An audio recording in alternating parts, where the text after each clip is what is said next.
with that being said, hello YouTube friends. Of course, this is Worm. We are doing this a little bit differently. We're live right now on Twitch, sorry, and we're just going to go over every single kinetic exotic, or not kinetic exotic, but every single exotic in the kinetic slot, and talk about how each of them performs. Of course, this is kind of in response to the video we just had talking about the Monument to Lost Lights video, but this one's just going to be done a little bit differently just because I think it's going to be a little bit easier. So let's go ahead and get started with Sweet Business. Sweet Business is it says it's a 360 round per minute auto rifle, but it functions much differently than any auto rifle. So its exotic perk here is Payday, larger magazine, increased accuracy when firing from the hip, and picking up special or heavy ammo immediately reloads this weapon. It also has business time, sustained fire, boosts range, and rate of fire. So basically this is like a minigun from other games. Okay, you have this on and you hold the trigger and it starts shooting very slow at that 360 rounds per minute, but over like a second it ramps up to 900. I think it's 900 rounds per minute. It might just be 720. I'd have to double check my facts on that. But with that being said, it ramps up its fire rate and it does shoot very fast. And also, as you'll notice here, has a where is it? It says it has a 45 round magazine. That's not right. Okay, it has a 150 round magazine, and of course you can extend that by picking up special or heavy ammo, or of course you can extend it by using Actium War Rig.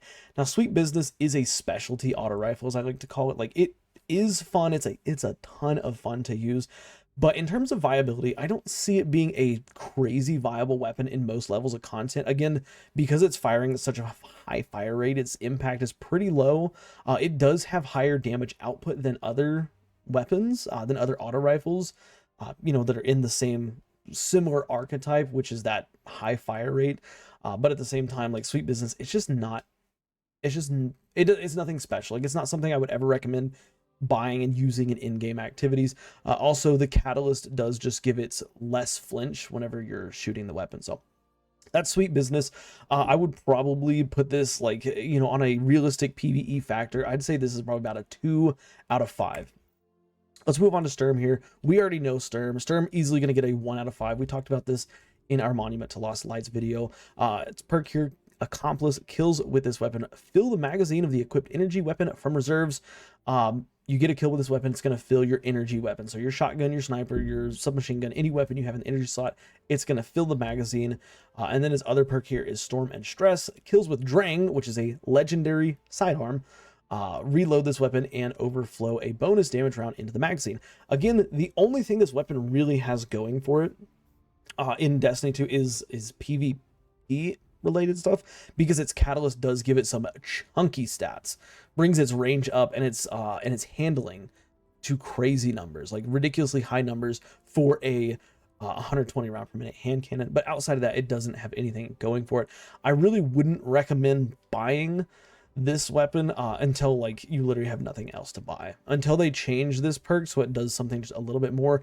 Also, you kind of have to use it in a double primary setup to get viability out of it, because if you don't use Drang, you're literally, like, all you're doing is basically reloading your special or whatever your energy weapon is. So Sturm, 1 out of 5. I would not recommend getting this.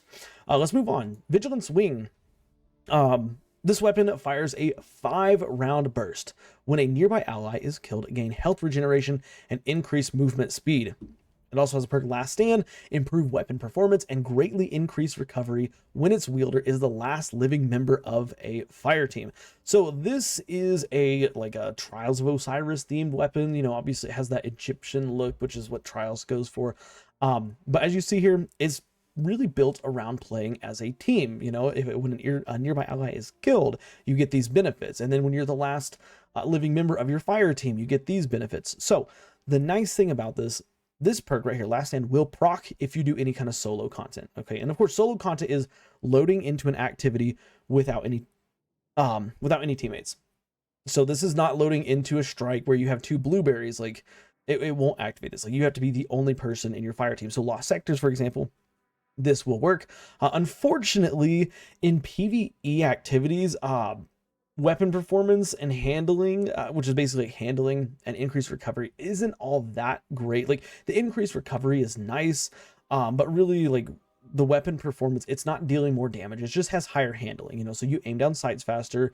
I believe you get a reload speed bonus as well, which, you know, all of which is pretty nice, but nothing absolutely necessary by any means. It does have a catalyst. I don't exactly remember what the catalyst does for this weapon. I actually don't even think I have it unlocked, because you have to get like 250 crucible kills with this gun, and I just never use this weapon. But yeah, this I would say this is, like, again, on your PvE scale, this is probably like a 1 out of 5. I wouldn't recommend going and getting this weapon. It does have a 50 round magazine, not a 30 round magazine. It says 30, but it's definitely a 50 round magazine, because it fires in that 5 round burst. So you get 10 bursts. I will say this, in PvP, actually, we're probably going to talk about the PvP and PvE scores. PvE score 1 out of 5. In PvP, I would definitely give this a higher score. I'd give this probably like a 3 out of 5 in PvE, because, you know, it works in sixes too. If you have a teammate die, you know, within, I think it's 15 or maybe it's 12 to 15 meters of you, you get just free health regeneration. So it just starts your health regeneration, whether you're at, you know, 90% health or 10% health. It starts your health regeneration, and of course that increased movement speed is always nice. Sweet business is going to be a 1 out of 5 as well. Again, you're using it for the fun factor. Sturm, I will give a pretty high PvP score. I'd say Sturm is probably like a 4 out of 5 for PvP, and the only reason it's a 4 out of 5 is because it has some steep competition from 120s, such as Igneous Hammer, but Sturm with the Catalyst has some crazy stats in PvP. But yeah, moving on, Rat King. Rat King, of course, this is one of my favorite weapons in PvP. Comes with the perk Rat Pack. This fully automatic weapon, it becomes stronger when nearby allies also have it equipped. Stacks up to 6 times. Its other perk is Vermin. Reloading immediately after a kill grants a brief period of invisibility. Rat Pack, you're not going to be getting a whole lot of value from this. Rat Pack is really only something that you would want to do as like a group of personal friends, just for messing around with. It says that it becomes stronger. What it means is it just gets a faster fire rate, which, don't get me wrong, like having a faster fire rate is good, but that's not really changing any fundamentals about the weapon. I believe it handles a little bit better too when you have multiple people. But also you do have to be close to your team. Like, it would be totally different if you could just have 6 people using it, and as long as somebody who's on your team is using it, you get the benefits. But no, you have to be close together. You have to be within 15 meters of your teammates. But even at times 1 stack, you know, even if you have 1 other person using it, you do get a very slight RPM increase. So it fires at 300 rounds per minute, which, mind you, in PvP, sidearms, 300 round per minute sidearms are the king of time to kills. Okay, as a base weapon frame, the only thing that can kill faster than a 300 round per minute sidearm at base is Last Word, and Last Word can kill in 3 shots at 0.53 or 0.57. I think it's 0.57, but it might be 0.53 second time to kill, which is insanely fast. But Rat King, once you get at least 1 person, it does go up slightly. And of course, when your RPMs go up, your time to kill goes up as well. Now, really where this weapon shines is with its perk Vermin and its Catalyst, which is, the Catalyst is called Infestation. And the Catalyst basically says that whenever you activate Vermin invisibility, you will get health regeneration as well. So the loop of this weapon, you get a kill, you reload with it. When you reload, you turn invisible and you start health regeneration. In PvE activities, it's a very safe exotic to choose. Definitely by no means like the best option. It is a 300 round per minute sidearm. They do have high damage output, but of course it's kind of burst because it's only got a 15 round magazine. Also the magazine does go up as more people have it. So if you have times 6 if you have 6 other people or 5 other people using Rat King, I think you can get up to like a 30 round magazine, which is really, really high. But again, not realistic. But yeah, in PvE, very safe buffs. Like invisibility prevents enemies from seeing you, so they just stop shooting you. Getting the health regeneration is always a very nice ability. I would say in PvE, realistically, this is probably like, I would say a 3 out of 5. Like it's decent. It's a safe choice. It's a good choice at all times, but there are other weapons that are going to be stronger than this. But really where this thing's power is located is in PvP. It gets a 5 out of 5 score for me. And the reason why it does that is because getting a kill and reloading, essentially when the gunfight's over, you are fully reset within just a few seconds. Okay, because of course, you get your health back and you turn invisible. And then the main thing is getting your health back after that kill. And there are a couple other weapons that can give you your health back after getting a kill, like Crimson, for example, starts health regeneration. But the leg up that Rat King has on Crimson is the fact that you also turn invisible, which will hide you from the radar. So you get a kill, you turn invisible, you instantly disappear from the radar. And then you'll only ping the radar once every 2 seconds for 0.4 seconds. I believe that's the numbers that Bungie settled on.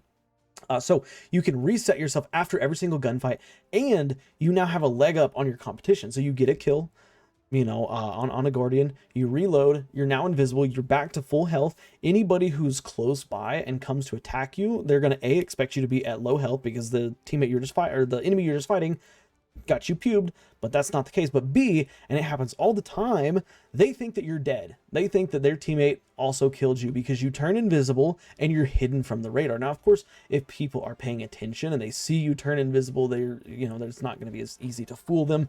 But this is easily a 5 out of 5 in PvP. I would strongly recommend you get it for PvP, but the second you buy this, you need to get the Catalyst, because the Catalyst is what makes it so strong. Without the Catalyst, Rat King is probably like a 2 out of 5 in PvP, but with the Catalyst, easy 5 out of 5. Let's go on to the next one, MIDA Multi-Tool. And again, I love MIDA Multi-Tool because it is such a smooth feeling weapon. But let's talk about what it does. First of all, boost movement speed. Literally, it makes you run faster. That's and gives you tier 10 mobility, basically. So you can strafe faster, you can run faster, which is a nice effect. It also has MIDA radar, which states that the radar stays active while you're aiming down sights. And it does have a catalyst. The catalyst gives it no distractions, which states that aiming down sights for a short little amount of time before shooting will reduce flinch. And it reduces flinch by quite a bit. But MIDA Multi-Tool, this is really only a weapon that you would want to use just because it feels good. Okay, it doesn't give any sort of damage. It doesn't give you any, like, you know, subclass utility or anything like that. Like, it boosts your movement speed. And I think with all the movement techs that we have now, like Eager Edge and stuff like that, MIDA is just really, really outdated. I would give MIDA honestly, like a 2 out of 5 in PvE. And I'd give it a higher score in PvP, probably like a 3 out of 5 in PvP, because it is a good feeling scout rifle. It's a 200 round per minute, which has a pretty decent TTK. I think it's 0.8 second time to kill, which is very competitive. As long as you can hit your 3 crits, 1 body. That was the change they made. 3 crits, 1 body.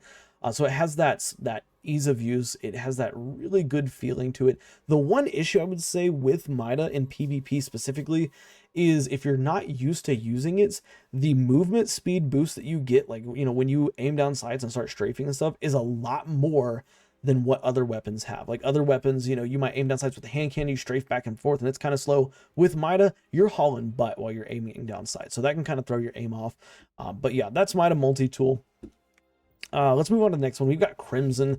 Crimson, of course, is it was an ode to Destiny 1's Red Death. Crimson has the exotic perk Band Weapon. This weapon fires in a 3-round burst. Now, you probably noticed it's a hand cannon, and yes, it is a 3-round burst hand cannon, so it fires at 415 rounds per minute. Basically, as you shoot, it does exactly that. It shoots 3 bullets at a time. The bullets deal, I want to say, 31 damage in the Crucible, which means that it fires at the same rate as a 120 hand cannon, essentially. Technically, I think a little bit faster, but yeah, still 3 shots to kill. It also has a perk Cruel Remedy, and this is where the exotic flavor comes in. Kills with this weapon will heal the wielder, and then precision kills will also refill the magazine. So as long as you can get precision kills, you'll never have to reload this weapon, but also every kill you get starts your health regeneration. Now, this sounds like a really good weapon, right? Like, this sounds like it would be cracked. You know, we just talked about how good Rat King was. This weapon could be awesome as well. Unfortunately, I'm going to say no. It's a little bit underwhelming. Like, the health regeneration is nice, but keep in mind, this is just health regeneration. And plain old health regeneration in Destiny 2 means that your health regeneration can be stunned by taking damage. This means if you're shooting somebody and you get a kill and they die and you start healing, the second you take any more damage, it immediately stops that health regeneration. It's not like Restoration, which is a solar synergizing buff to the player, which will, you know, continuously heal you through that. It's just plain Jane health regeneration. There's no like actual HUD buff associated with it.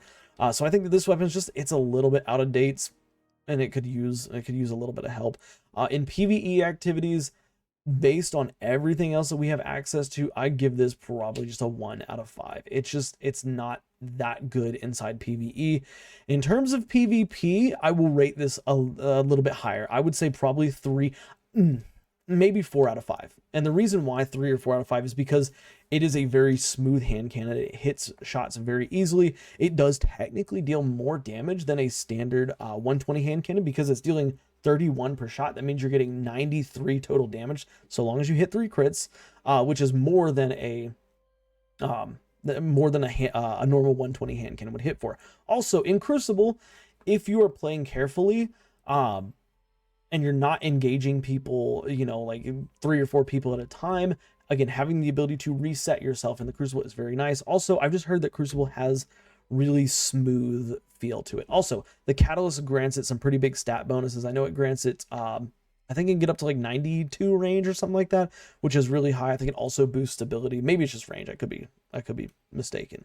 But it does give it some nice boost for PvP. So in PvP, I'm going to say it's like a 3.5, like teetering on the line of a 4. That's Crimson.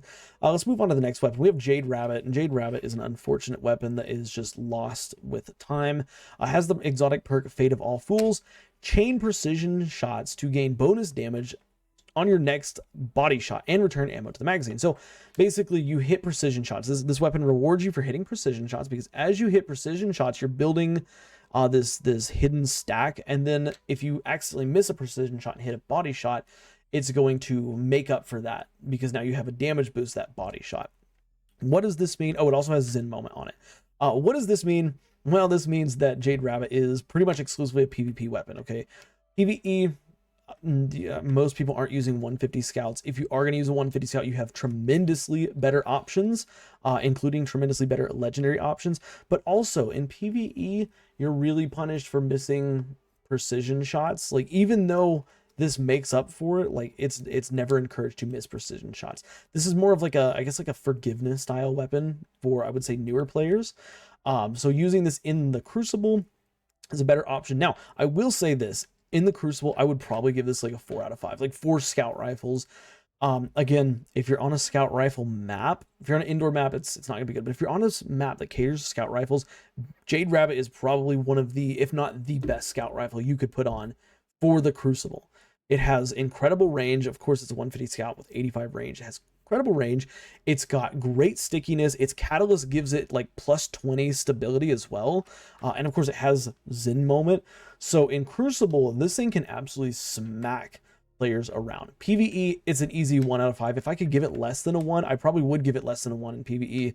But it doesn't... not realistic to give it less than a 1. But in PvP, I would say this is definitely more of a 4 out of 5 option for scout rifles. Again, if you don't like scout rifles, don't use it. But if you like scout rifles, or if you like the prospect of, you know, getting on a map where a scout rifle is something you would switch to, Jade Rabbit is a very solid option for the Crucible. Moving on to the next exotic, we have the Huckleberry, and this bad boy is really, really good, and it just got a rework to it as well, which we'll talk about in just a second. First of all, it comes with the perk Ride the Bull. Increase fire rate and recoil while you're holding down the trigger. So yes, when you are holding down that trigger, its fire rate will ramp up over time, but so does its recoil, and it can get unwieldy if you're not careful. It also states final blows dealt with this weapon, reload the magazine. It will completely reload the magazine. So if you get a kill at 5 bullets left, it'll refill it back to 30. If you get a kill at 27 bullets left, it refills it back to 30. And no, it doesn't overflow the magazine. It also comes with the perk Rampage, which Rampage, oh, that doesn't sound like anything interesting. But on Huckleberry, Rampage is a very special instance because Rampage on Huckleberry basically does twice the amount of damage that a normal weapon would do, with technically a little bit more than twice the amount of damage. But it does more damage than on a regular legendary weapon. The damage it does times 1 stack is 22% more damage. At times 2 stacks is 44% more damage. And at times 3 stacks, it's 66% more damage. Normal Rampage is 10% more damage at 1 stack, 20 at 2 stacks, and 30 at 3 stacks. But that's not all. This weapon also has a catalyst, and the catalyst gives it the perk Kinetic Tremors. Kinetic Tremors, sustained fire with a kinetic weapon will create a damaging shockwave, 3 damaging shockwaves. This is really, really awesome because as you're shooting with Huckleberry, one of the killers of Huckleberry is high health targets, because high health targets have a lot of health. Even with 30 rounds magazine, even with ×3 stacks of rampage, sometimes you just can't finish an enemy off. But Kinetic Tremors adds that nice bit of damage in that can actually finish that enemy off, reload your magazine, or maybe kill a smaller enemy nearby, reload your magazine, and allow you to keep going. Huckleberry, I would say in its current state, probably a 4 out of 5, debatably a 5 out of 5. If you're using a special exotic armor set to go with it, or an armor piece to go with it, which we're not going to cover in this video, but that's Huckleberry. In PvP, I would also say this is actually a pretty solid weapon in PvP. I would say this is probably a 3 out of 5, maybe even a 4 out of 5. If you are somebody who regularly uses SMGs in the Crucible, you could have a good time with Huckleberry. Like it can be a very strong weapon in the Crucible. So I would lean on putting this at a 4 out of 5 in both PvE and PvP. Yeah, 4 out of 5. On to the next one, we have Suros Regime. Sorry, comes with the perk Suros Legacy. The bottom half of each magazine deals bonus damage and has a chance to return health on kill. It also has 2 perks right here. You'll notice these are unique. First one is spinning up. Hold down the trigger, increases its rate of fire. So you see down here, it starts at 600 rounds per minute.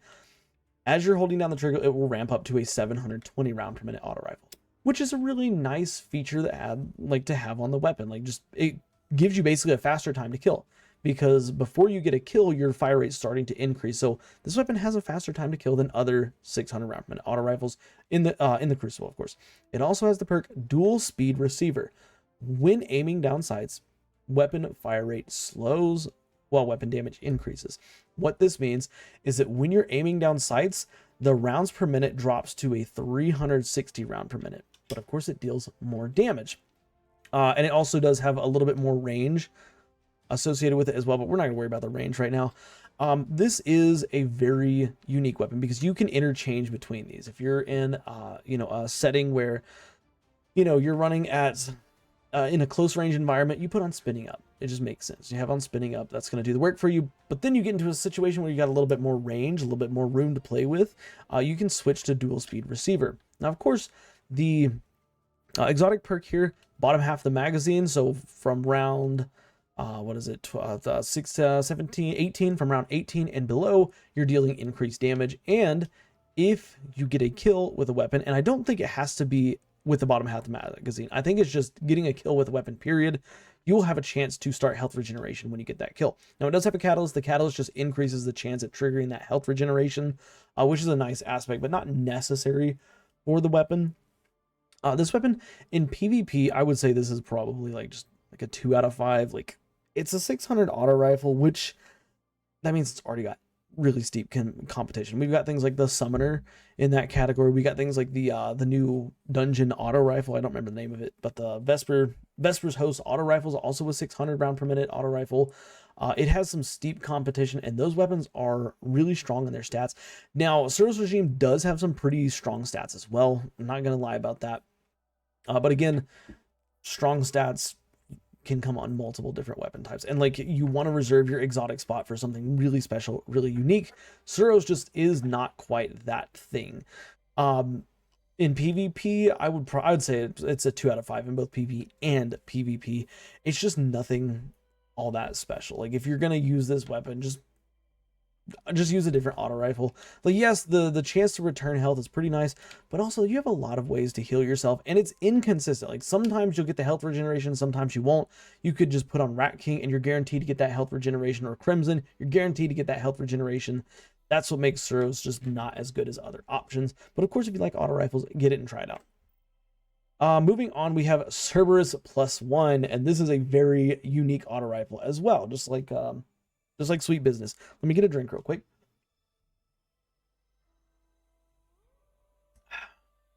Okay, comes with the exotic perk Four-Headed Dog. Shoots erratic bullets from all gun barrels at the same time. So you notice on this weapon, when we hide the menu, it has 4 barrels. Oh, 1, 2, 3, 4.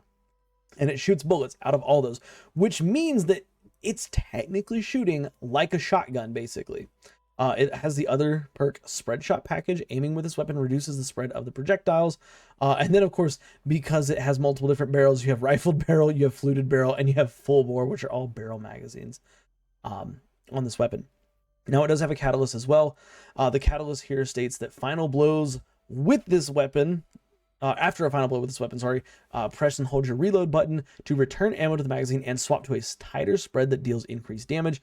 Basically, you can turn this weapon from a auto rifle shotgun into much more of a shotgun. It will slow down your fire rate with the catalyst after you get a kill, of course. Slow down your fire rate, but it gives you that increased damage.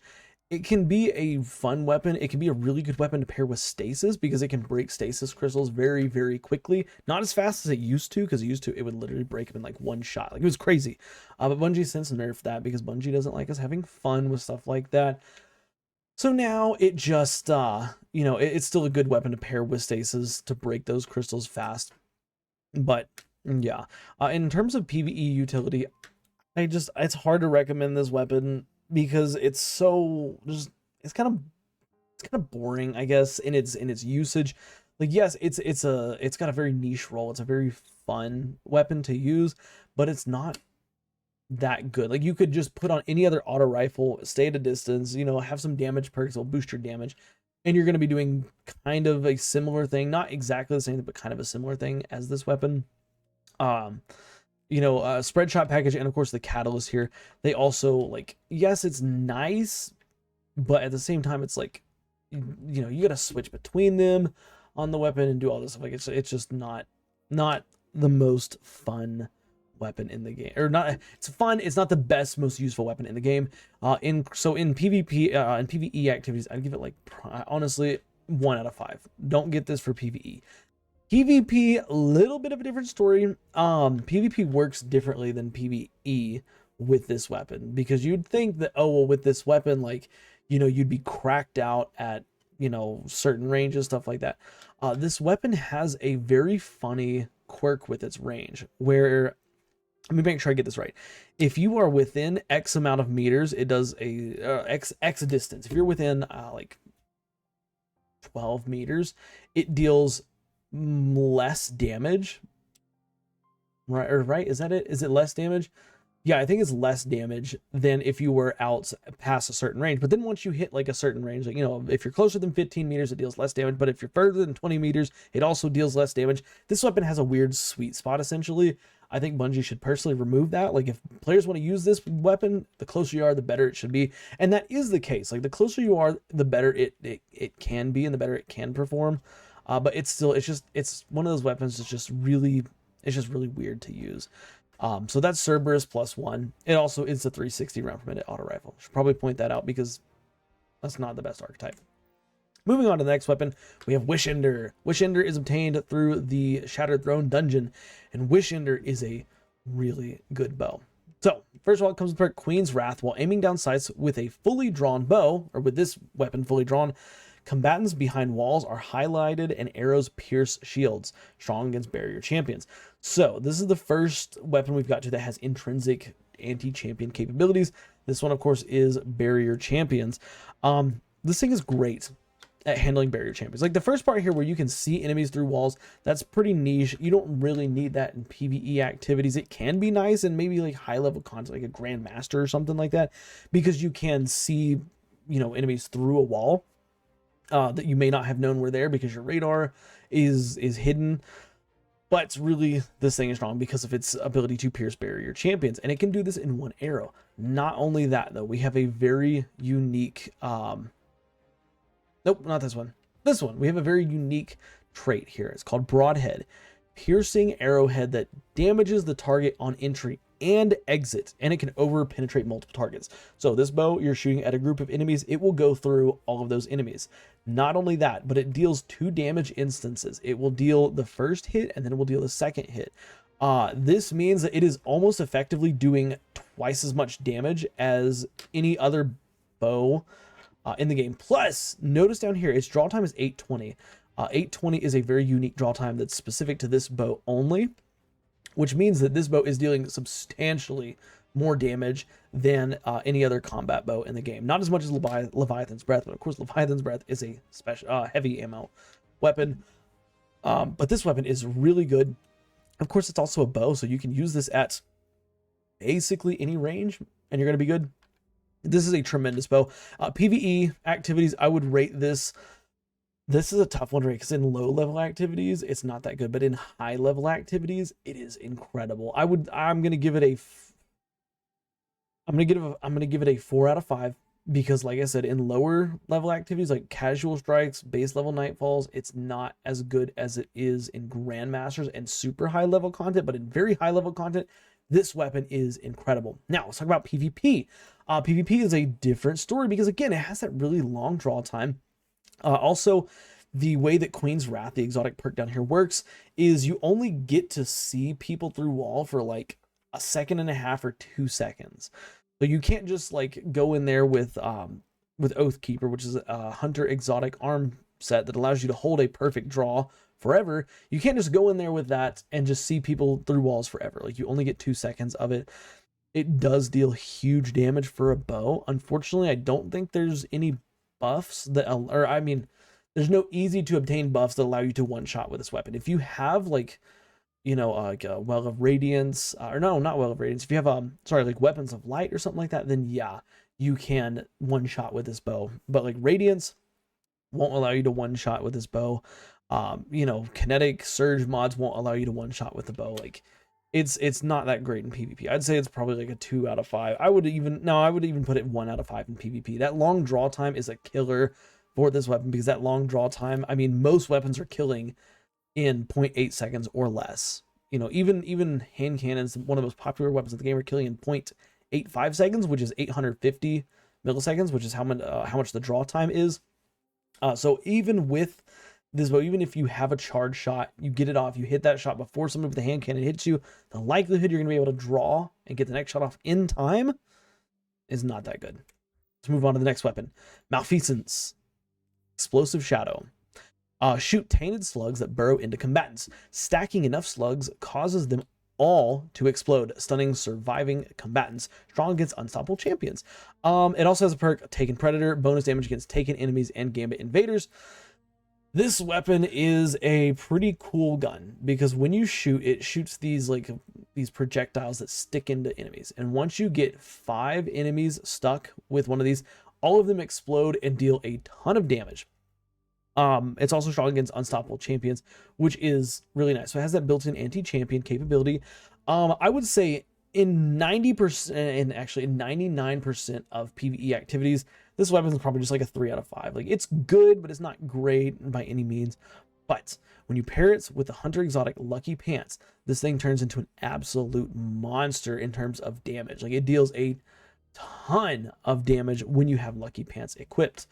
Of course, that's very specific. That's why I give it that 3 out of 5 in PvE. In PvP, this weapon is actually kind of a different story because in PvE, if you can land 5 shots on somebody, no matter what range you're at, it will kill them because those slugs don't have like that explosion effect from landing 5 shots does not have a range. Like, it deals like 200 damage or maybe even more than that to a target. So if you hit 5 shots, they're going to die. No matter what range they're at, they could be literally at 90 meters away. And if you hit 5 shots on them, they're going to die, which is really convenient. Not only that, but they can potentially explode, damage nearby enemies. I would say it's like a 3 out of 5 in the Crucible. It is a 180 hand cannon, which is not the best archetype right now.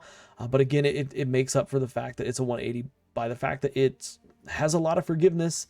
All you have to do is hit 5 shots, 5 body shots, completely fine. You know, 4 crits, 4 crits would kill, but 3 crits, 2 bodies, like, that'll kill. Like, it's very forgiving in its capabilities. But yeah, that's Malfeasance. It does have a catalyst as well. The catalyst gives it Vorpal Weapon, which increases damage against bosses, vehicles, and guardians with their super active. First of all, I don't have the catalyst unlocked, but I don't think it'll like 5-tap guardians in their supers. But again, Lucky Pants with this exotic against bosses, crazy strong. Let's move on to the next one, Ace of Spades. Again, Ace of Spades is one that we talked about in our Monument to Lost Lights exotic video, so we're not going to spend too much time on it, but it comes with the perk Memento Mori. Reloading after a kill loads the magazine with a few extra damage bullets, 6 of them in total. Grants radar while aiming down sights. Again, kind of like MIDA Multi-Tool, you just keep your radar on at all times, which is pretty nice. It also has the perk Firefly with a very unique icon for Firefly, because Firefly is on other weapons, but it functions the exact same as other weapons. But Firefly precision kills with this weapon increase reload speed and cause the target to explode, dealing solar damage to nearby combatants. Also, that has a catalyst. Whenever Memento Mori is active, Firefly deals more damage. This weapon is a 4 out of 5 in both PvE and PvP. I say it's a 4 out of 5 in PvP because it's a hand cannon. It's a 140 hand cannon. 140 hand cannons, even though they are reliable in PvP, they are not the fastest time to kill. Like, I am constantly in the Crucible shredding people that are using 140 hand cannons, because the weapons that I tend to gravitate towards in PvP have much faster times to kill. However, for a 140 hand cannon, this is literally amongst the best. Like, you would be hard pressed to find a 140 in PvP that is going to be better than Ace of Spades. And in PvE, it also gets a 4 out of 5, because in PvE, this has the full kit. It's got a faster reload speed, it's got extra damage, it's got added clear potential. It's a solid option. I know some people will say, oh, well, it doesn't have subclass synergy, but there's a lot of weapons that don't have subclass synergy, especially in the kinetic slots. I think that this is, like I said, it's completely fine. Also, let's take some time to appreciate some of these ornaments. These things look incredible, except that one. But these look awesome. There's also another one that is currently unavailable, but it also gives a Vex theme, which is pretty cool. But let's move on to the Chaperone. Chaperone. Okay, it states Precision Slug fires a single slug precision round. Yes, you heard that right. This weapon's exotic trait is the fact that it is just a slug shotty, which is an intrinsic on basically every slug shotty in the game. Very disappointing. It also has the perk Roadborne Precision Final Blows and Rapid Precision Hits briefly grant bonus handling, range, and rate of fire, and precision weapon with this and precision damage. Sorry, with this weapon. This weapon in PvE is a 1 out of 5. It's not good in PvE. It doesn't have a whole lot of ammo that you can hold in it, and yeah, it's dealing increased damage, but at the same time, like, it could just be better. It's not good. I would never just voluntarily, oh yeah, I'm going to use Chaperone. Like, if I'm going to use a slug shotty, I'm going to use a legendary slug shotty and reserve my exotic slot for something better. But in PvP, this weapon shines, because in PvP, this weapon has one of, if not the farthest one-shot kill ranges of any shotgun in the game. As you see down there, its base range is 100. I think that means it can kill up to 11.5, maybe 12 meters. But with Roadborne active, that means it can one-shot kill out to, if I'm not mistaken, 14 meters, which is ridiculously long range for a shotgun. And of course, all you have to do is get a kill in the Crucible. You get a precision final blow, and as long as you have some ammo, you can chain those together. So in PvE, I'd say it's probably, PvP, I would say it's probably like a 3 out of 5. Again, like, one of the biggest issues is the ammo economy of PvP, because you're going to spawn with just one shell, so you have to get a kill with a weapon, then potentially pick up some ammo that somebody has, and so the time it takes you to run to the ammo that they drop, you're going to be losing some of that time. Or maybe if you're lucky, you have some, and if you have some ammo in reserves already, then you can go off with it. But I'd say a comfortable 3 out of 5 in PvP. Again, if you have the ammo, if you can maintain the ammo, this thing will be very, very good in PvP. But it's the ammo economy that's difficult. Moving on, we have Izanagi's Burden. This is another one that comes from the Monument to Lost Light. It comes with the perk Honed Edge. Press and hold your reload button to consume the magazine and load a round with additional range and damage. It also has the perk No Distractions, which states that aiming with this weapon reduces flinch. Nothing crazy. This weapon has some of the highest burst damage in the game. Basically, when you have it equipped, you hold your reload button, and however many bullets you have in the magazine will be consumed into 1 bullet. So if you had 4 bullets, you'll get, it'll consume down to 1 bullet. But for each bullet you had, you will get a stack of Honed Edge as a buff above your super bar. When you have that 1 bullet, that 1 bullet is going to do a tremendous amount of damage. And I think at times 4, it's not like times 4 damage. It's not like, oh, 1 whole magazine and 1 bullet. No, I think it's times 5 damage at 4 stacks, and with the catalyst, it goes up to ×6, which is an incredible amount of damage. But of course, the trade-off is you're cutting through ammo really fast if you're constantly using that over and over. Also, it does have a very slow animation to activate and stuff like that. In PvE activities, I'm going to put this at a I'm going to put it at a 5 out of 5. Its burst damage is almost unmatched, and it's a sniper rifle, which means you have that range to it, that safety that you can use it from ranges, which is absolutely amazing. In PvP, 1 out of 5. I don't even think you can get a one-shot body shot at 2 stacks. Like, you need at least 3 stacks. I think maybe even 4 stacks to get a one-shot to the body, which, I mean, it's fun when it happens, I guess, but at the same time, like, if you miss that shot, you're gonna get trashed. So 1 out of 5 in PvE, but in PvP, but 5 out of 5 in PvE. Let's move on to the next exotic here. We have the Last Word, and I'm gonna come right out the gate. In PvE, this is a 1 out of 5 because it's not a PvE weapon. But in PvP, it states it has Fanfire. This weapon fires full auto. Hipfire shots deal bonus precision damage while increasing reload speed and accuracy. It also has hipfire grip, textured grip, just a bunch of like hipfire stuff. Does not have a catalyst either. This in PvP, I'm going to put it at a 4 out of 5. In the right hands, potentially a 5 out of 5. And the reason why is because Last Word has the fastest base time to kill of any weapon in the game. It can 3-tap at 0.53. I think it's 0.53. It can 3-tap Guardians at 0.53 seconds, which is unworldly fast. Like, that is so fast in the Crucible. That is typically before you're out. Like if you catch somebody off guard, they're dead before they can even react to you being there. But of course, the thing is, you have to use it from the hip. If you're not using it from the hip, it's going to kill in at least 4, maybe 5 shots, even with crits. But again, if you're firing from the hip, it kills very fast. Easy 5 out of 5, 4 out of 5, maybe 5 out of 5 in PvP stuff, but it's terrible in PvE. Don't use it in PvE. Just don't. It's 0 out of 5 in PvE. Move on to the next one, Arbalest. This is a very good weapon. Has the perk Compounding Force. Fires slugs that cause massive damage to combatant shields. Strong against strong against barrier champions.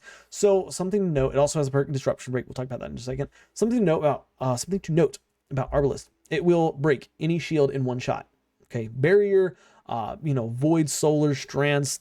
Well, there's no stasis shields, but it will break any shield in 1 shot, which is crazy. This also includes shielded enemies like those annoying Scions and Cabal that drop those tech packs that give them an overshield. It will rip through that in no problem. It's a very, very powerful weapon for breaking shields. It also has the perk Disruption Break. Breaking an enemy's shield with this weapon makes them more vulnerable to kinetic damage for a short period. Thing about Disruption Break, I think it's an overlooked perk on like 90% of weapons, because most of the weapon, like almost all the weapons that it rolls on, besides Arbalest, are energy weapons. So you have to break an enemy shield with an energy weapon, then switch to your kinetic weapon to deal more damage. Arbalest is a kinetic weapon. Like it's already kinetic. So you shoot an enemy and you're dealing 50% more damage to them just right out the gate. Actually, I think they reduced it down to 25 for Arbalest specifically, but you're still dealing a ton more damage just by breaking their shield.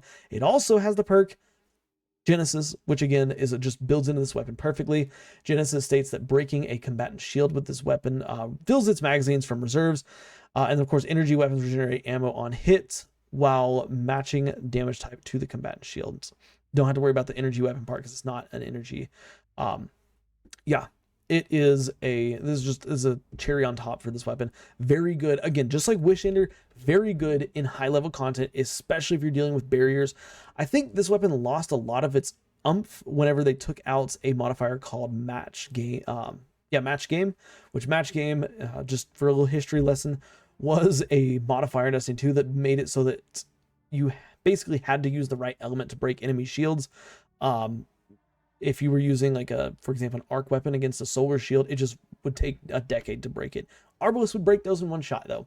But again, since that modifier is gone, it doesn't have as much utility, but it is still a very good weapon. Moving on to the next one, we have Thorn. And Thorn was a weapon that I rated very low on our Monument to Lost Light exotics. And the reason why is because it's just lackluster. But let's talk about his perks real quick. Mark of the Devourer. Rounds pierce targets and deal damage over time. Kills with this weapon leave behind remnants. Then it has the perk Soul Devourer. Absorbing a remnant strengthens Mark of the Devourer and partially refills the magazine. Basically, Thorn is a hand cannon that deals damage over time. You shoot a shot, it deals full damage, then it deals a little bit of extra damage after the fact, right? So you shoot a shot, it deals a little extra damage. So every single shot is doing more damage than a normal hand cannon. But when you get a kill, it drops a remnant, a floating little green orb. And once you get close enough, that orb will float to you and you can pick it up. Once you pick it up, you activate Soul Devour for 10 seconds. Soul Devour increases the strength of that Mark of the Devourer. So now you're dealing a ton more damage just by shooting at targets. And that ton more damage, if I'm not mistaken, in PvE, it basically doubles the damage of your shots, right? Which is a big deal because, I mean, it's already a hand cannon. Hand cannon is hit pretty hard in PvE as it is. So adding that on is a very nice touch. It also has a catalyst here. The catalyst states grants bonus to range and stability. You can see that right there. It also grants a bonus to airborne effectiveness, which is not mentioned in there, but it gives it 64 range, 60 stability, just some small stat boost, but very welcome. But dealing a final blow or absorbing a remnant grants additional increased weapon range as well as increased mobility and handling for a short time.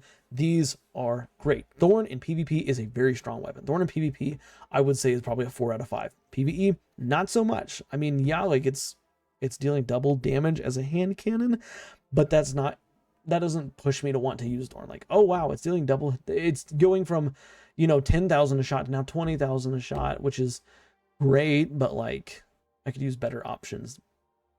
But yeah, PvP, it is a 4 out of 5. PvE, I'm gonna say this is probably like a 2 out of 5.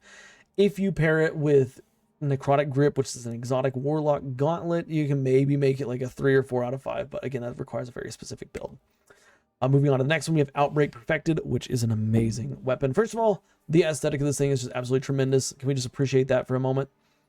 Anyways, now let's talk about the actual weapon.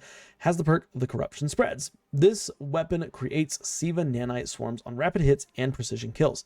Then it has the perk Parasitism. This weapon does more damage to enemies based on the number of Siva nanites attached to them. It also has Outlaw, so you get a faster reload time when you get a precision kill. This weapon is incredible. It literally has it all. As you're dealing damage, as you're getting kills, you're spawning these Siva nanites that will track down other nearby enemies and damage them or even kill them. So you're already looking at great ad clear potential. But then Parasitism here, but then the next part here, rapid hits and precision kills. Like as you're landing rapid hits on a boss, it is giving, spawning those Siva nanites in, and they're sticking to the boss. Then with Parasitism, when an enemy has these nanites attached to them, it's dealing more damage. It's a lot more damage too. It's not like, oh, it's like a 20% buff. Like, no, like, I mean, you can get like 300 or 400% more damage with this weapon, which is absolutely incredible. It also is a craftable weapon that does feature a number of different perks here. You can get Outlaw at base, but you can also get Rapid Hits, Head Seeker for PvP, of course, and then Rewind rounds as well. Now, it does have a catalyst, and the catalyst states that whenever you get, when the Siva nanites get a kill, it will spawn additional Siva nanites. So again, that just increases its ad clear tremendously. This is a great weapon, 5 out of 5 in PvE. For PvP, I would actually probably put this at like a 4 out of 5 because it also has a very special recoil animation that's akin to an auto rifle. So its recoil, I mean, it sticks on target very, very well. It's a very good PvP weapon. Plus, of course, if you spawn Siva nanites and another enemy runs into them, they're going to basically be dead too, because you're going to deal more damage to them. Plus, they're going to take damage from the nanites. I would say a 4 out of 5 in PvP. If you really wanted to be cautious, you could say a 3 out of 5 in PvP, but easily a 5 out of 5 in PvE activities. Moving on to the next one, though, we have Lumina. Again, this was one that we talked about on our video from yesterday. It comes with the perk Noble Rounds. Kills with this weapon leave behind remnants. Absorbing a remnant converts your next hip-fired shot into an ally-seeking Noble Round and partially refills the magazine, which is really awesome. Then it pairs perfectly with Blessing of the Sky. Using a Noble Round on an ally heals them and grants both you and them a weapon damage bonus for a short duration. Short duration, I guess, is kind of something the Bungie just throws out there. Short duration in this case means 10 seconds, which in my opinion is more like a medium duration. But basically, you get a kill, it'll spawn a white bubble instead of a green bubble, like Thorn. It'll spawn a white bubble, you pick up that bubble, you get a noble round. Then when you hip fire in the direction of an ally, that little noble round will go hit your ally. They will get a big chunk of health. They will also start their health regeneration, and you and that ally will both get a damage boost of a massive 35% in PvE. Guys, that is a huge damage boost. There is almost nothing else in the game that matches that, and for the ease of use, there is nothing else that matches that level of damage, outgoing damage buff. It does have a catalyst here. The catalyst allows it to have to make 2 remnants on a final blow instead of just 1. It also down here, missed part, partially refills the magazine, gives it 4 rounds back in the magazine when you pick up a remnant. So with a catalyst, you're basically reloading 8 rounds every time you get a kill, as long as you're close enough to the kill to pick up the remnants. Thorn is a very good weapon, and especially if you're going to use Solar 3.0, it is very good. If you're going to play like a support warlock, which is what I use it on, it's very good. Very good weapon. Moving on, we have Bad Juju. Oh, actually, I'm sorry, I forgot to talk about the rating of this weapon. This weapon is I'm just going to say it, 5 out of 5 in both PvE and PvP. It is that good. In PvE, it's a 140 hand cannon, which again, 140 hand cannons are always very safe options. Sorry. They're always very safe options. So yeehaw on that front. But also in PvP, in PvP, they're safe options. PvE, I don't think it needs an explanation why it's so good. 35% damage in PvE is great. Auto reloading is great. Healing your allies is great. But in PvP, it's also great because you can, again, heal your allies. You can, it's a 140 hand cannon, so it's performing well. In PvE, in PvP, the damage boost that it gets from Blessing in the Sky is not as much. I think it's 15%, which is substantially less than PvE.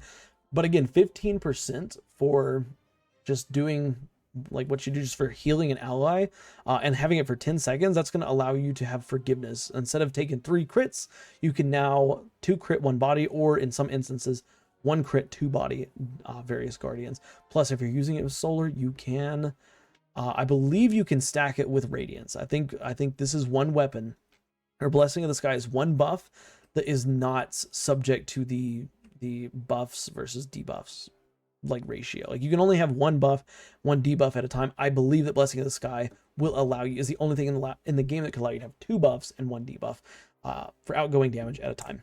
Sorry, let's keep going though.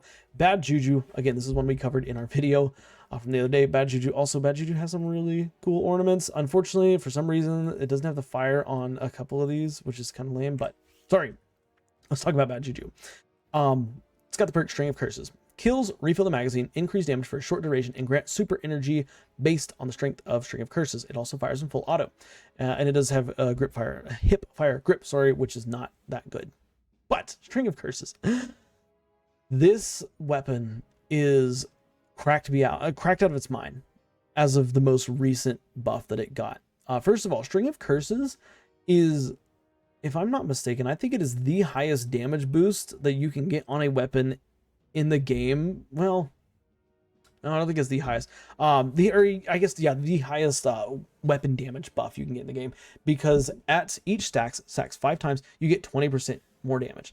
So stack 1, 20%, stack 2, 40%, stack 3, 60%, 4, 80, and of course times 5 stacks, 100% more damage, meaning you're dealing double damage with this bad boy. Plus you're getting super energy back. Plus every kill you get is just flat out reloading. It's 36 round magazine.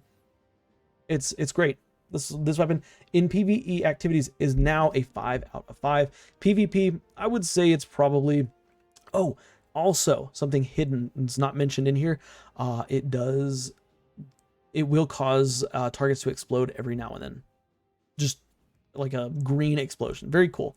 But yeah, in PvP, I would say this is probably more of like a 3 out of 5. Like, it's a good weapon, but good luck chaining kills like back to back as fast. Also, it's not 20, 40, 60, 80, 100% more damage in PvP. It's different. I don't know the exact numbers for PvP, but this weapon is, it's a 450 pulse rifle. It's got really low range for that archetype. Like, you could honestly slap on a Chattering Bone and do better. Really, the only reason you'd probably want to use this is for the super energy gains. But again, in most instances, like, you're still only going to get 2 supers per game. If you're slaying out, like if you're somebody who can't slay out in the Crucible, using this might allow you to get 2 supers instead of just 1 super in the game. but for players who play a lot of Crucible, like you're already getting 2 supers a game, this is just going to help you to get that first and that second super a little bit faster so that you have it when nobody else has it. But yeah, that's bad Juju. 5 out of 5 PvE, 3 out of 5 PvP. Moving on to the next page, we have Monte Carlo. Monte Carlo method. Dealing damage with this weapon reduces your melee cooldown and grants a chance to fully charge your melee ability with each kill. Let's break that down just real quick. Every time you shoot the weapon, you get, I believe, 3% melee energy back. Or every time you deal damage with the weapon. It's also a 600 round pin auto rifle, which means that in the course of 1 magazine, you are getting basically your entire melee back just for dealing damage. And if you get a kill, there's a chance, I think it's a 1 in 3 chance to get your melee back, might be 1 in 4, to get your melee back instantly. It also has a perk Markov Chain, which is essentially a better version of Swashbuckler. This weapon gains increased damage from melee kills and kills with it. So if you're getting kills with it, you're going to get a stack of Markov Chain, stacks times 5, and I think its damage caps out at 50% times 10 per stack. And then of course, if you get a melee kill, it will fully reload the weapon. So this is definitely a melee based weapon, and it does a very good job in any melee based build. Another one that we're going to talk about in a little bit, which is Bastion, which is down. Oh, actually it's the next one, is I would say in competition with Monte Carlo, but Monte Carlo is just better in every regard. PvE, if you're doing a melee build, this is a 5 out of 5. If you're not doing a melee build, I would say this is probably like a 3 out of 5. Like, it's good. That 50% damage bonus is nice, and you're always getting melee kills. But if you're building into a melee build, it's 5 out of 5 easily. PvP activities, I would say this is probably like a 2 out of 5. Like, you're just not getting melee kills enough in PvP to really get full use out of this weapon. It can give you your melee back faster, so if you're using maybe like smoke grenades or something, like that can be a little bit better, but I'd say 2 out of 5 in PvP. And yeah, that's Monte Carlo. Also, I just want to point out Monte Carlo has a absolutely amazing ornament right here. But yeah, let's keep going. Let's talk about Bastion, which is another melee themed weapon. It comes with the perk Saint's Fist. Rapidly fires 3 spreads of pure force. This is, first of all, this is a very unique weapon because this is the only kinetic fusion rifle in the game. Not the only fusion rifle in the kinetic slot, but the only actual kinetic damage fusion rifle in the game. And it fires very unique. Instead of firing like a normal fusion rifle, you charge up and it fires like a bolt of, anywhere from 5 to 12 bolts. This fires a volley of, I believe, 3 volleys of 8 pellets in each, or maybe it's 10, maybe it's 9. I can't remember. There's like 8 to 10 pellets in each volley, and it shoots 3 of those, which means that this thing absolutely slaps in terms of damage. Now, it also states, after a successful melee hit, this weapon gains increased damage, reduced charge time, and improved reload speed for a short duration. Hitting a target with most of the pellets in a burst decreases melee damage for a short duration. Okay, I'm sorry, increases melee damage for a short duration. This weapon basically has both 1-2 punch and trench barrel built into the weapon, which is really cool. It also is strong against barrier champions. PvE, this thing is, I mean, it's got to get probably like a 2 out of 5. Again, like it's really good. Like, I played around with it when it got this change. This change definitely makes it more viable, but in terms of a melee build, I would rather just use Monte Carlo. Yeah, and then it does have anti-barrier, which is nice. So PvE, I'd say it's like a 3 out of 5. PvP, it's a pretty good fusion rifle, not as nearly as deadly as it was before. I would say probably a 2 out of 5 in PvP, just because you have to hit, you have to either be point blank to get a kill with 1 of those bursts, or you have to hit 2 or even 3 of those bursts to get a kill. Which means it technically has a slower time to kill than most other fusion rifles. So yeah, that's Bastion. Move on to the next one. We've got Witherhoard. Witherhoard, S tier across the board. Anyways, Primeval's Torment. Projectiles fired by this weapon blight the target or nearby area on impact. Break the bank. Blighted targets take damage over time and blight the nearby area on death. This thing is a monster, and it has been a monster ever since it was created and added to Destiny 2. Not only is it a monster, but it's got a nerf, and it's still an absolute beast. You shoot a bubble out of this thing. You see its blast radius is really low. You see its velocity is really low. You shoot this thing, and it shoots a literal bubble. Actually, you see this thing right here, this little glowing deal? This is the bubble that comes out of this weapon. And it shoots and it lands, and if it hits an enemy, it deals damage over time to that enemy. It's a lot of damage over time, mind you, to that enemy, and if it kills that enemy, it will drop that bubble on the ground. and that bubble will stay on the ground for 5 seconds. Now, if you just shoot the ground, it will also put that bubble on the ground for 5 seconds. This thing is amazing at sustained damage. This thing is amazing at stunning champions whenever grenade launchers are the anti-champion, are one of the anti-champion mods. This thing is incredible at zone control. You can throw it right down in front of a door where enemies are walking out of, and they just walk into it and die. This thing is incredible. I would almost say in almost any given situation, it's always good to have at least 1 or 2 Witherhoards. It's a 5 out of 5 in PvE. PvP, not so much. I would say it's probably a 2 out of 5 in PvP. Like, you can use it to technically like keep somebody off the flag if that's what you want to do with it, like in Control, or in Trials of Osiris. If you're trying to keep somebody from getting a revive, you can put it down. But its utility is a lot less in PvP, but in PvE, it's 5 out of 5. Now, let's move on to the next one. We've got Traveler's Chosen. Traveler's Chosen has a perk, Gathering Light. Final blows with this weapon grant stacks of Gathering Light. Pressure reload button, long pressure reload button to consume stacks, granting melee, grenade, and class ability energy based on the number of stacks. We need to talk about Witherhoard. One more thing about Witherhoard. It does have a catalyst. Sorry, the catalyst gives it auto-loading holster and increases its handling, which makes this thing, again, just it turns this thing into a cracked out beast. Okay, now let's talk about Traveler's Chosen. Traveler's Chosen, Gathering Light. Final blows with this weapon grant stacks of Gathering Light. Long pressure reload to consume stacks, granting melee, grenade, and class ability energy based on the number of stacks. This is a pretty straightforward weapon. Every kill you get gives you 1 stack of Gathering Light, stacks up to 10 times, and every stack of Gathering Light gives you 10% grenade energy. So times 1 stack will give you grenade, melee, and class ability energy. Times 1 stack will give you 10%. Times 7 will give you 70%. It also has a perk, Gift of the Traveler. Each stack of Gathering Light improves this weapon's reload, handling, and target acquisition. And then it has a catalyst, which gives it osmosis and surplus. Now, this is a weapon that I want to love it. It's really good for energy, like for ability energy builds, but it is counterintuitive to itself. Also, look at the stats for a 300 round per minute sidearm. This thing is nuts in terms of its stats. But this thing is counterintuitive to itself. It wants you to gain stacks, so you get this buff right here, but it also wants you to use stacks to get like your abilities back. Like, it's this weird situation. Like, I don't know, it feels kind of cumbersome to use, because it's like, oh, like I want to use my abilities, but I feel the need to use my grenade, my melee, and my class ability so I get the most out of it. It's just an odd weapon. I would say in PvE activities, this is a 4 out of 5, because again, it can give you grenade, melee, and class ability back instantly. Very easy. And in PvP, this thing is good. This thing is good in PvP. This thing is a 5 out of 5 in PvP. I'm not gonna lie. I'm not gonna sugarcoat it. The stats are incredible on it. Getting your abilities back in the PvP faster is incredible. You get 2 stacks per kill, so 20% grenade, melee, class ability energy back in the Crucible. And then of course the increase to reload, handling, and target acquisition is also absolutely crazy. Like, this gun is insane in PvP. Like, and if you start kill chaining with it, it is utterly bonkers. 5 out of 5 in PvP. Let's go ahead and move on to the next one. We got Hawkmoon. Paracausal shot. Final blows and precision hits with Hawkmoon grant stacks of paracausal charge. The final round in the magazine deals bonus damage based on the number of stacks. Stowing Hawkmoon on the final round removes this bonus. Big thing to point out. Has a catalyst, which increases the magazine size. Also grants handling, reload, and weapon range based on the number of stacks of paracausal shot. And then it has random rolls. Or I should say it does have random rolls, which is very unique to this weapon. Anyways, paracausal shot. Hawkmoon is a very unique weapon because it's it's weird.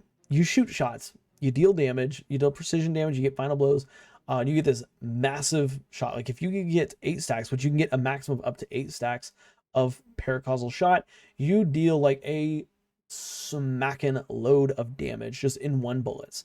And it has this really cool sound effect. Like, it's like this eagle's cry, or this hawk's cry. Like, it sounds really cool. This is definitely more of a PvP weapon. I would say in PvP, I'm going to give this probably like a 4 out of 5. It's very good in PvP. It's got great stats.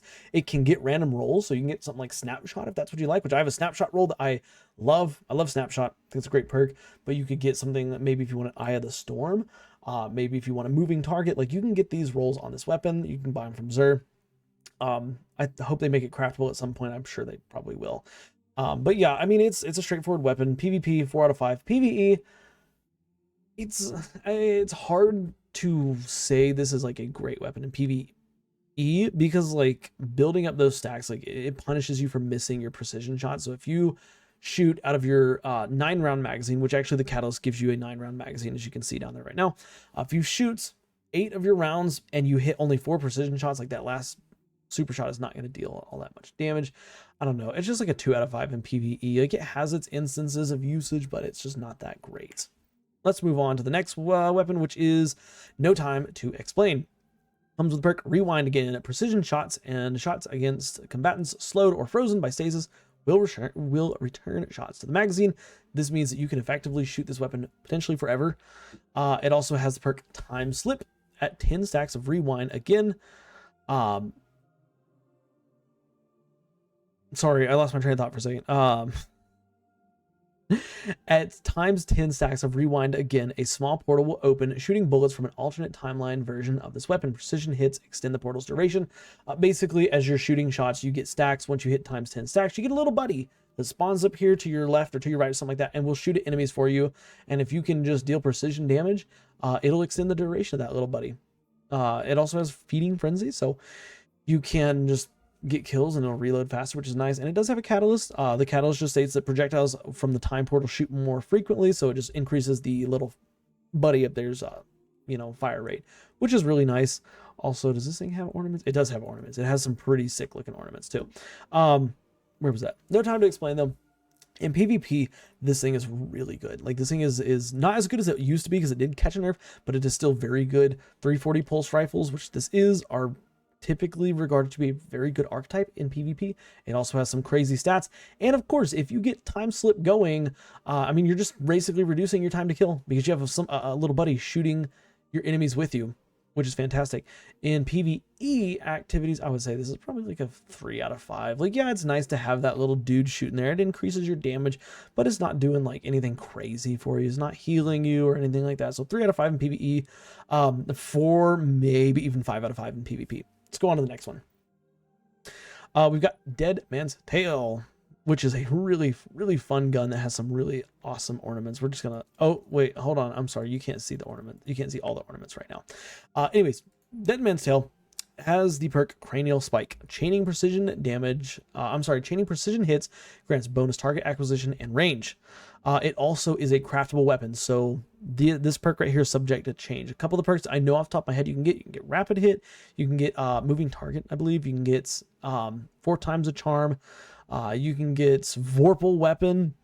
There's just a couple of them. I know there's some more, but this weapon is a pretty fun gun. Okay, on the fun factor, this is the first one we're gonna talk about the fun factor. On the fun factor, this is a 5 out of 5. It's a very fun gun to use. In PvE activities, I'm gonna give this thing probably just like a 3 out of 5. Like, yes, you're dealing more damage just for hitting like precision shots, and it's a 120 scout rifle. Something I should probably mention is the catalyst before we go any further. The catalyst on this weapon will increase its rate of fire when hip firing. It will also completely remove any penalties when firing from the hip. And when I say completely remove any penalties, I mean completely remove any penalties. If you're trying to hip fire somebody, this thing has the same amount of aim assistance, 60 aim assistance. It has no bloom whatsoever when you're firing from the hip, which makes it absolutely insane. Sorry, let's get back into talking about Cranial Spike and stuff like that. So Cranial Spike, very, very nice perk in PvP activities. Like, it will increase your damage.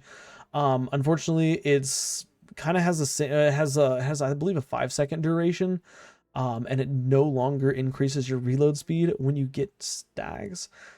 So it's like you have to shoot your 14-round magazine, and then you have to reload like 2 or 3 rounds, then shoot again and reload 2 or 3 rounds. Like, it kind of lowers its overall DPS. This thing, it just doesn't have a huge place. Like, it does add clear fair enough. It does boss damage like okay. Like, it's just kind of an okay weapon all around. Say in PvE, like I said, it's a 3 out of 5. Okay. Now in PvP, this thing shines a little bit more. I'm gonna say it's a 4 out of 5 in PvP, so long as you have the catalyst, because I don't know if I mentioned the catalyst, but while you're hip firing, it actually fires faster. It fires at 140 rounds per minute when you're hip firing, which means that you can get a 2 crit 1 body when hip firing. And again, when you're hip firing, you have 0 penalties whatsoever. So it's almost encouraged to hip fire at close range with this weapon. which is really odd for a scout rifle. But in PvP, I'd say it's probably like a 4 out of 5. It's still a scout rifle, so it has the ability to aim down sights and have tremendous range. It's pretty fun gun in PvP. I'd say 4 out of 5. It's pretty reasonable. Let's move on to Cryosthesia 77k. I believe this is our first stasis weapon. It comes with the perk LN2 Burst. Long press reload to swap firing modes to after a final blow to enable a charged shot. This is, I mean, yeah, you get a kill, you hold your reload button, you have a charged shot. The charged shot then will freeze targets that you hit or that you get close to. It also slow guardians. And then shattering a frozen target refills this weapon's magazine from reserves. Pretty straightforward weapon. If you like stasis, this could be a good weapon to use. You just shoot it into, just use it like a sidearm. And then when you get a kill, do a long reload, get that burst ready, and then freeze stuff. PvP, 3 out of 5. Yes, you'll probably see somebody running around with it, having a good time with it, but a good time does not necessarily mean it's a good weapon. PvE, I'd say it's like a 2 out of 5 in PvE. It has that stasis synergy, but outside that, it just doesn't have anything else going for it. I think from this point on, I'm not going to talk about all the perks. Like, we don't need to cover all the perks. We'll just talk about the weapon's performance. And Ager's Scepter here is another stasis weapon, a stasis trace rifle. This weapon is pretty cool, and it has a really unique catalyst, because the catalyst gives it the ability to slow and freeze targets on hit. In its base form, it will create a slowing burst when you get a kill with it. So like, you get a kill and it'll, explode and cause slow around enemies. But with the catalyst, you can drain your super. So you can actually remove your super. And then while your super is draining, it's dealing double damage. It's got a huge magazine, and it's slowing and freezing on hits. Okay, so no longer do you have to get kills. Like, you just start freezing enemies just by landing body shots on them, which is very powerful. Of course, it does come at the cost of your super. So it's one of those things, like, you kind of have to weigh the pros and cons. Like, do you like to use your super? If not, use this by all means. But if you like your super like I do, I wouldn't necessarily recommend using this, because it's going to suck your entire super away. Yeah, I would say in PvE, it's like a 3 out of 5. PvP, don't use it in PvP. It's not good in PvP. You don't ever want to lose your super in PvP. It's a 1 out of 5. If I could give it a 0 out of 5, I would in PvP. But yeah, that's Ager Scepter. Let's move on. Talk about Forerunner here, which is a 30th anniversary weapon, and it's a very unique weapon because it is a sidearm, but is a special ammo sidearm, but it's not a rocket sidearm. Comes with perk, full stop, oversized sidearm, extended range. Basically, the thing that makes this exotic, like unique, this thing is exotic, is because it is a special weapon and it can 3-tap guardians. Now you aim down sights and it gives a very unique scope. It's not like a traditional, gun model and everything. It gives you like an actual scope, like you're scoped in on a sniper or something like that. And it has really good stats, and you can really control your burst. It can 3-tap in the Crucible. And in fact, this is where I see it being used the most is in the Crucible. You just 3-tap people, no problem. It is fully automatic, but it does have this perk right here, which if you're tapping the trigger, it will give you substantially less recoil and it will improve your accuracy. It's an ode to a Halo weapon from way back in the day. But as long as you're tap firing, this thing is nuts, and it has a really fast TTK at 3 shots. I want to say it's like a 0.6 TTK, maybe a little bit faster. But yeah, this is a good PvP weapon. Of course, PvP constraint is the ammo economy situation. It does have a catalyst, and the catalyst I don't have, but the catalyst does do something unique for it. It allows you to, after you get a kill with a weapon, it allows you to basically convert your magazine, I think, into a very unique grenade ability that you can throw, and it's like a kinetic grenade. It just deals a bunch of damage. Now, is that something that I use? No, I don't even have the catalyst, but if that's something that you'd like the sound of, go ahead. PvP, I would say is probably a 4 out of 5. Very strong PvP weapon. PvE, 1 out of 5. I don't ever see anybody using this in PvE, even with the catalyst, with a rock. Like, nobody uses it in PvE because it's just not. There's just better options. There are rocket sidearms that exist that do better work than this thing does in PvE. Now, I will say one thing about this weapon in PvE: it does do a lot of damage. Not as much as like some of our snipers and stuff, but it can deal a lot of damage. So, but yeah, I'm still sticking with a 1 out of 5 in PvE. Moving on, we have Osteo Striga. Osteo Striga is such a cool weapon. Osteo Striga is unique because it fires unlike any other weapon. Instead of shooting, you know, like a bullet, it shoots a tracking round, like a tracking swarm as you're shooting it. And as you're dealing consistent damage with the weapon, it will poison your targets. And as you get kills, it will cause exploding poisonous clouds to poison other targets, which is really nice. This thing has incredibly strong ad clear. It also does have DPS potential through that poison effect. In PvE, I would say this is probably a 5 out of 5. Even with the recent nerf that it got, which basically made it where it doesn't cause explosive poison effects as much, it's still incredible. And especially if you pair it with necrotic grips on Warlock, it is really, really, really good. But yeah, that, I mean, that's kind of all that it does. It does have a catalyst, and I do have the catalyst, but I don't remember exactly what the catalyst does, unfortunately. But yeah, I mean, that's basically the weapon. It's 5 out of 5 in PvE. PvP, 1 out of 5. Again, those hits, it's not a hit scan weapon, it's a projectile based weapon. So hitting those shots in PvP, you will find yourself getting a lot of kills, but at the same time, you're dead by the time those kills happen. So it's just like trading. Not very good. 1 out of 5 in PvP, 5 out of 5 PvE. Moving on. Touch of Malice. This is, I believe this is our first, is this our first raid weapon that we talked about? I think it is. Yeah, it is. This is our first raid weapon that we get to talk about. Comes from King's Fall raid. Touch of Malice is a very unique weapon. The exotic factor of this is basically when you get to the last round in the magazine, you can choose to reload it, or you can choose to continuously fire forever. This weapon literally will technically never run out of ammo. However, when you are at that last round, it will deal, first of all, it deals double damage, which is really nice, but it will also harm you, the user. Takes off a little bit of health every time you shoot it. It's a 260 scout too. So as you can imagine, it can take off health pretty quickly. But again, dealing that double damage is nice. Also, when you get to, when you're hitting, what is it, precision shots? Yeah, precision shots. When you hit precision shots, you will charge it up, and by the time you get to 10, you can switch its reload to shoot basically a taken Captain Blight towards your enemies that will blind them, and it will damage them. It will make them technically considered taken. So anything that deals more damage to taken or anything like that, like Malfeasance, for example, will deal more damage to them. It's a pretty unique gun. The catalyst just gives it rapid hits, but also getting rapid final blows, or actually specifically 3 targets, it will give you a big chunk of health. So you can, it does have like a healing factor, but it is something that you want to be using like at its low health, you know, or at its last round in the magazine where you're getting that double damage. It's kind of a tip for tat, so to speak, you know, trade off. You get increased damage, but you're also wounding yourself. So very fun weapon. PvE, I would say like a 3 out of 5 in PvE. Like, you know, you can build into it, you know, Well of Radiance, you know, Restoration ×2, stuff like that, to make it a really fun, really potent weapon that doesn't kill you as fast. PvP, injuring yourself is never a good idea, so in PvP, it's 1 out of 5. Let's move on to the next weapon, which is Quicksilver Storm, which is a cracked out weapon. Quicksilver Storm is so good.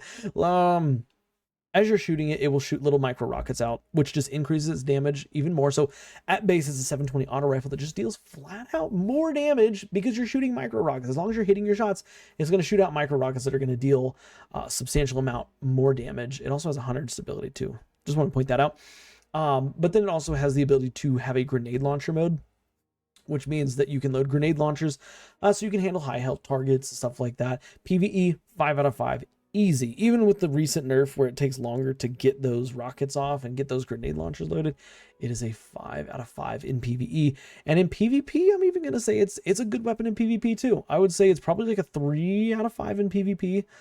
Not quite as strong, but really good weapon. It also has a catalyst that actually makes it a strand weapon, so it changes it from a kinetic weapon to a strand weapon, and it just makes it so that the grenade kills that you get with this weapon will spawn in a tangle. The tangle's on the same, you know, regulations that other tangles are, so nothing crazy there. But yeah, this is a 5 out of 5 in PvE, 3 out of 5 in PvP. I think that's pretty fair rating. Let's move on to the next weapon, Revision 0. Oh, I actually forgot this weapon existed. Revision 0 here.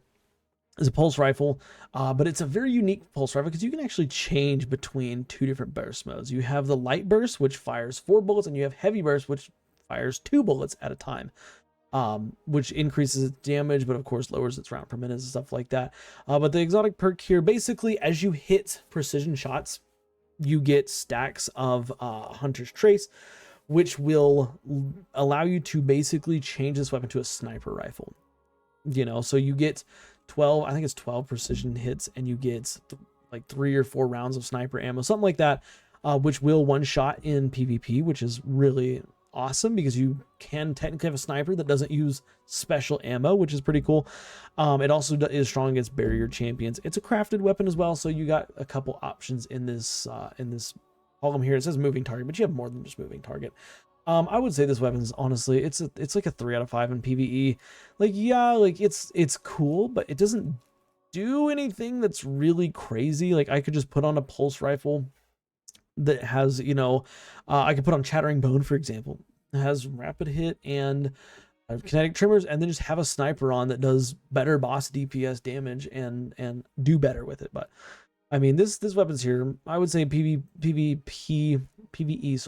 it's like a 2 out of 5. PvP, probably 2 out of 5 as well. Like, you're not going to be getting the sniper shots all that much, and it's just kind of a mediocre weapon all around. And it's craftable, so if you want that, you can do that. Moving on, let's talk about Final Warning. Final Warning is cool because it has 2 different like firing capabilities. You can hold your trigger down, and you hold the trigger down to like mark a target, and then by the time it's fully charged, it will unload 10 rounds. Okay, and if you're hip firing, it will fire 10 tracking rounds. But if you're ADSing, it will fire 10 high damage hit scan shots. So they're not tracking, like, you know, with the tracking ones, it's got the travel time and stuff. But when you're aiming down sights, it will deal substantially more precision damage. In fact, this thing has a really fast time to kill because I think it only takes 3 precision shots on a fully charged shot at I don't remember the damage. It's crazy fast. So like it's a crazy fast time to kill. But of course, you have to fully charge it, which is not fun. Pick your poison. Here you go. You can kind of read that to see exactly what I'm talking about here. But yeah, I don't know. It's all right. Like in PvE, I would say it's let's say it's like a 4 out of 5 with the catalyst. It can deal a lot of damage. Like it can deal a substantial amount of damage. PvP, 1 out of 5. Like, charging this thing is how you're gonna get your use out of it, and it's not fun to charge. It's got a 1 second charge time, which is forever. Let's move on. Conditional Finality. This is another raid weapon. You get this from Root of Nightmares, and it's cool. It's a double barrel shotgun, first of all, so it's only got 2 rounds in the magazine. The first shot, if you land all the pellets, it will scorch the first shot will freeze the target if you land all the pellets. That's why it's got stasis. The second shot, if you land all the pellets, it will ignite the target. Pretty simple.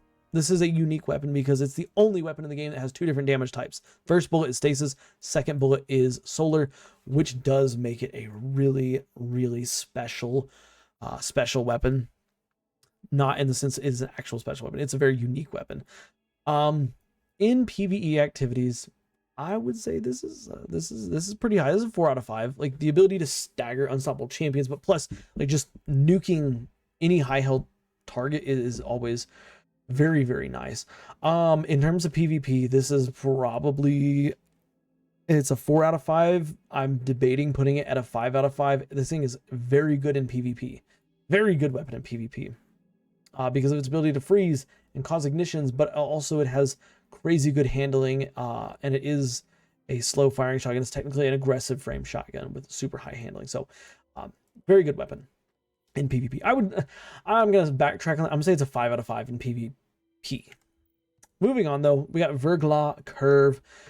This weapon is a stasis synergizing weapon. As you get kills with it, it will generate stacks of hail barrage. Then when you hip fire the weapon, any arrows that hit a target, it'll shoot a volley of however many stacks you have. So if you have times 5 stacks, it'll shoot 5 arrows in like a little spread. If the arrows hit a target, it will freeze the target. If the arrows hit the ground, it will, or the wall or anything like that, it'll create a stasis crystal. This is great for stasis synergy. If you want stasis synergy, Yeah, it's fantastic. I would say in PvP activity or in PvE activities, it's probably like a 2 out of 5. Like, if you're not using stasis, don't worry about this. There are better stasis options in the game to choose from. But if you are building into stasis, you can do like Stasis Titan. It is still a bow, so it's kind of like got that slow like bow aspect behind it. But yeah, I mean it's let's say 2. Maybe I'll give it a 3 out of 5 in PvP. PvE, PvP, 1 out of 5. Don't use it in PvP. Not good. Moving on to Wicked Implement here. Another stasis weapon, and this is the stasis weapon I was referring to when I said there are better options. So Wicked Implement would be the better option. Basically, hitting precision shots with this weapon will allow it to start slowing targets every time you hit them, which can, of course, freeze them, which means that this weapon has 2 anti-champion capabilities right out the gates. You have Overload and Unstoppable because it can slow and freeze. It will also create stasis shards that have infinite tracking that will come to you, which is really nice. So there's passive energy gains there. And then the Catalyst gives it Headstone so that you can also have that Headstone stasis synergy. It synergizes so well with any stasis subclass and pretty much any build. It's very, very nice. Very good weapon. I would say a 4 out of 5 in PvP and in PvE, and in a PvP setting of probably like a 1 out of 5. It takes 3 shots to start charging up that ability to get the slow and the freeze off, which if you're in a PvP situation where you can get to that point, it's cool, but if not, don't use it. And honestly, most of the time, it's not. Moving on, we have the Navigator. I believe this is our first dungeon exotic, and this weapon looks super cool. Like, it looks like a fish. Look, it's even got a little fin up there. Anyways, this weapon is a strand trace rifle. It has the ability to give yourself and teammates woven mail. It also has the ability to sever targets and to create a tangle knot, which is really cool. And a tangle knot, or what do they call it? A grapple tangle. I call it a tangle knot. Anyways, yeah, you can shoot your sustained fire on your allies. Will grant them woven mail. It'll also grant you woven mail, and then sustained damage against enemies will sever them, which is pretty cool. And then if you have the Catalyst, you can click and hold your reload button, and it will use 1 ammo out of its 97 round magazine to create a grapple tangle that your teammate can then grapple to keep their grapple charge from going away. That is the Navigator in PvE. I mean, if you're doing a strand thing, 4 out of 5 if you're doing a strand. I mean, even if you're not doing a strand, 4 out of 5. I mean, the ability to give woven mail, which is a 40% damage resistance to you and your allies, very good. I'd say 4 out of 5 is pretty safe place to put it. Sorry. And in PvP, 1 out of 5. I mean, pretty self-explanatory. In PvP, critical damage is still a thing, and most people are going for crits anyways, so it's not, I would say it's really not doing a whole lot for you in PvP. So 1 out of 5 in PvP. Moving on, we have Necrochasm. This is our, I believe, second raid exotic, and Necrochasm is absolutely insane. It also has this awesome ornament. Anyways, Necrochasm is a nutty weapon.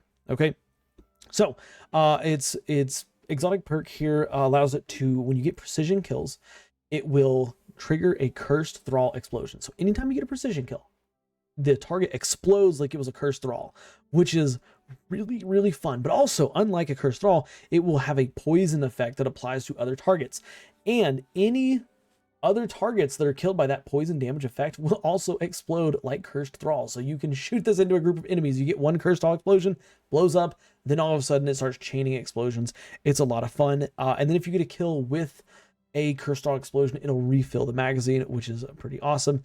It also has this perk called Desperation, which states that reloading after a precision final blow or a kill with a cursed thrall explosion will increase your rate of fire. It is the only auto rifle, that can get up to 900 rounds per minute. Other than maybe Sweet Business, I can't remember if Sweet Business goes up to 900 or not, but this one definitely will go up to 900 rounds per minute. And it will improve your aim assistance. It will basically max out your aim assistance plus a little bit more, so it's easier to get more precision hits to create more of those cursed thrall explosions. But really where this weapon takes off at is in the Catalyst, which the Catalyst gives it a perk called One for Thrall, which is a very unique effect. Basically, dealing damage to 3 or more targets will grant this weapon 35% more damage. And as long as you can continuously damage 3 separate targets, it will refresh which the explosion feature on this weapon really builds into that nicely. This weapon is so much fun, and it deals a lot of, it's great for ad clear, and it really is just fun. And those sound effects, right? This is a 5 out of 5 in PvE, and I would say this is probably a 3 out of 5 in PvP because you can catch people off guard with those cursed all explosions. Let's move on to the next one. We have Wishkeeper here. Wishkeeper, this was an exotic quest weapon. This is a strand bow, and it has the perk Snare Weaver. Basically, as you get precision hits and final blows, you will build stacks of Snare Weaver. Once you get to ×6 stacks, you can hip fire the weapon to create a strand pattern on the ground that will suspend any targets that walk into it. So if you're going for a suspend build, this is absolutely tremendous. It will also deal more damage to suspended targets, and after you suspend targets, it will have a faster draw time. So yeah, I mean, if you like suspending, this thing is a great weapon. I would say this weapon's probably like a 4 out of 5.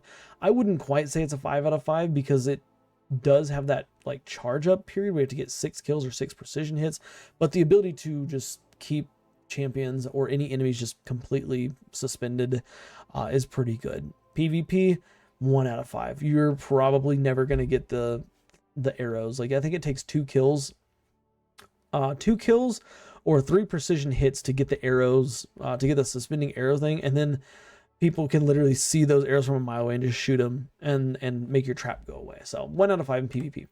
Let's go on to the last page here. Kvostov. This is one of our newer ones.